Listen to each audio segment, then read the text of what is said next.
嘉义县家畜疾病防治所日前接获民众通报，嘉义县中埔乡一名小女童遭流浪犬咬伤，缝合伤口约达5公分。动保员为了要抓到这只伤人的流浪犬，甚至埋伏在犬只常出没路线的树上3个小时，终于在第4天抓到伤人的恶犬。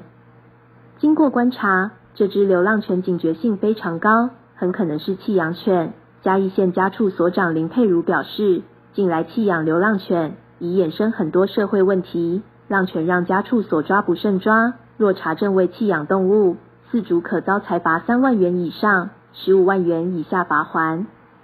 记者辜凯杰、辜世生嘉义采访报道。